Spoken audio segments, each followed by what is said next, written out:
అలాంటిది నేనే 4-5 సార్లు కింద పడి దొర్లి నవ్వినంటే అంత పని అయింది ఫస్ట్ హాఫ్లో. ఇంకా సెకండ్ హాఫ్ చూపించలేదు అనుకోండి, వేరే విషయం. ఫస్ట్ హాఫ్లో అయితే నేనే ఒక 4-5 సార్లు కింద పడి దొరికాను. ఇంకా సెకండ్ హాఫ్లో ఎన్నిసార్లు ఉంటుందో కళ్యాణ్ నాకు నవీన్ నాకు చెప్పడం ఫస్ట్ హాఫ్ కంటే సెకండ్ హాఫ్ బాగుందని. ఎందుకంటే మా ఎడిటర్, నేను మీకు అందరికీ నవీన్ గురించి తెలుసో లేదో కానీ నోట్లో అంత ఈజీగా ఏది బాగుంది అని మాట రాదు. అలాంటిది ఫస్ట్ హాఫ్ కంటే ఇంకా సెకండ్ హాఫ్ బాగుంది అన్నాడు. సో ఇంకా అది ఏ స్కేల్లో నవ్వు ఉంటుంది అనేది నాకు చూడాలి.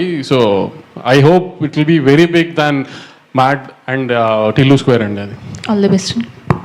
మా నవీన్ అన్న ట్వీట్ కూడా ఇష్టండి. మామూలుగా ఏడు ఆయన ఇష్టంటే బ్లాక్ బస్టర్ అన్నట్టు, this time it mad max అని ఇష్టం. నాకు అది ఆస్కార్ వచ్చినంత ఫీలింగ్తో అందరికీ షేర్ చేసేసుకున్నాను. సంతోష్ శోభన్ గారు లేరండి ఇక్కడ. మీరేనండి మీరు. Sangeet sorry sir. Yeah, so మ్యాడ్లో మీ ఇద్దరు రామనితిన్ గారును ఆయన మీ ఇద్దరు కలిసి మీకు ట్రాప్ చేశారు, మీ ఇద్దరిని లవ్ ట్రాక్ అని చూపించి. సో ఈ దీంట్లో ఎటువంటి క్రాక్ పాయింట్స్ చూపిస్తున్నారు? మీ ఇద్దరు ముగ్గురు కలిసి ఆయనకి చూపిస్తున్నారా, మళ్ళీ మీ ఇద్దరు కలిసి మీకు చూపిస్తారా? మీకేమనిపించింది?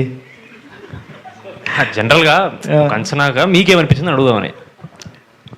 అంటే ముగ్గురు కలిసి లడ్డు గారు చూపించినట్టు అనిపించింది అంతే. తదాస్తు.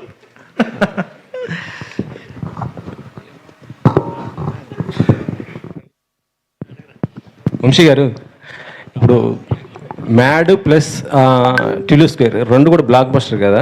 ఈ రెండు అట్లా కలిపి ఏం చేసే అవకాశం ఉందా? ఇంకా రెండు బ్లాక్ బస్టర్ కలిపి అలా ఏదైనా కొత్త స్టోరీ ఎలా ఆలోచన?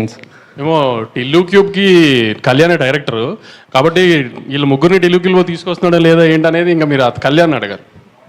కళ్యాణ్ గారు, ఇప్పుడు వంశీ గారు చెప్పిన దానికి ఏం చెప్తారు సార్? అన్న ఏమంటే అది ఐఎమ్ ఆల్వేజ్ ఓపెన్. వంశాన్ని అడుగుతాను నేను, అన్న నెక్స్ట్ ఏంది పరిస్థితి అని. అరే చేయండి, చేస్తా అంతే అంతేనా? కన్ఫర్మ్ అండి. అది ఇప్పుడు హీరో స్టేజ్ మీద చెప్తున్నా, అది ఎప్పటికైనా అదే. సార్ వంశీ గారు, మీకే నెక్స్ట్ మరి అల్లు అర్జున్ గారితో త్రివిక్రమ్ గారు అది ఈ మంత్ ఏదో స్టార్ట్ అంటున్నారు, అదేమన్నా ఉందా సార్? ఈ మంత్ అలా ఏం లేదండి, ఏదన్నా second half of the year. Second of the year, okay sir.